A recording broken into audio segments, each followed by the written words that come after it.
एक और बहुत बड़ी ज्ञानी है, ये पोंगा पंथियों का समाज उसको बहुत बड़ा कथावाचक मानता है। वो तो कहती है कि रजस्वला हो जाने के बाद क्या होता है, व्यासपीठ पे बैठ के अरे अंगूठा टेको।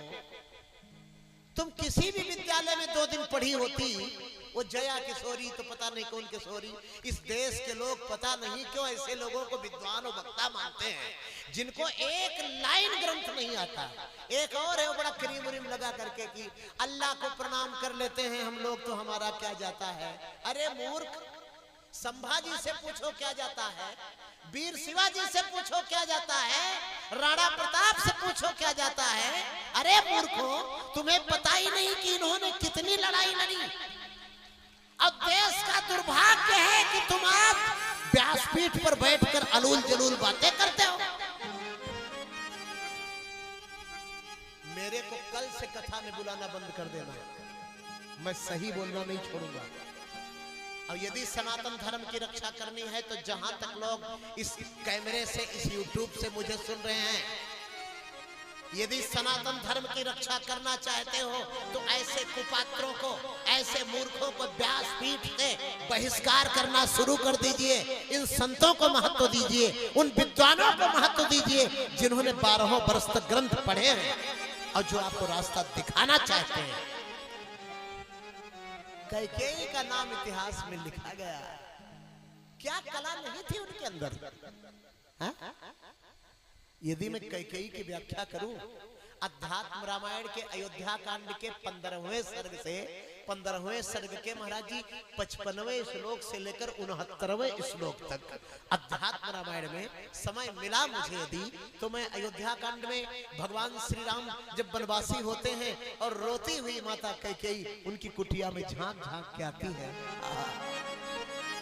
मैं तो सुना ही नहीं पाता, इतना भावुक दृश्य है अध्यात्म रामायण में। उन कैकेयी की तुलना कोई करेगा? उन्होंने सीता जी का मुंह देखा, अरे अरे बेटा, मेरे अयोध्या में तो साक्षात लक्ष्मी का बिना समुद्र मंथन किए पदार्पण हो गया। कैकेयी जी बोली,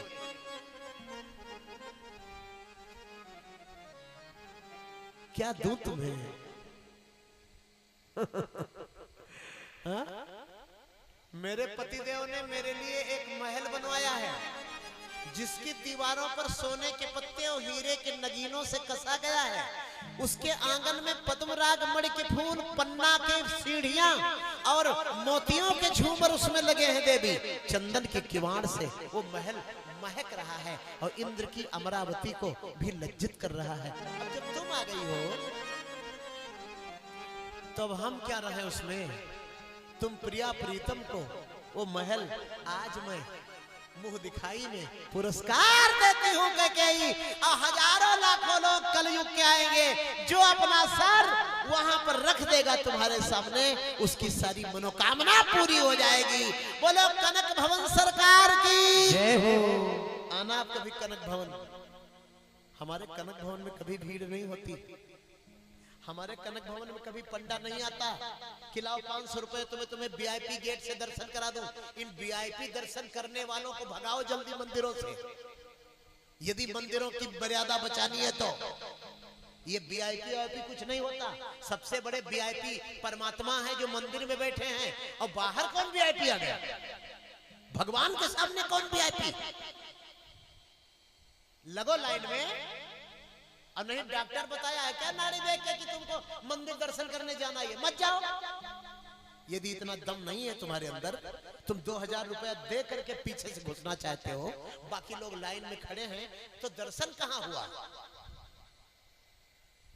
हजारों लोगों की मनोकामना पूरी होगी बेटा।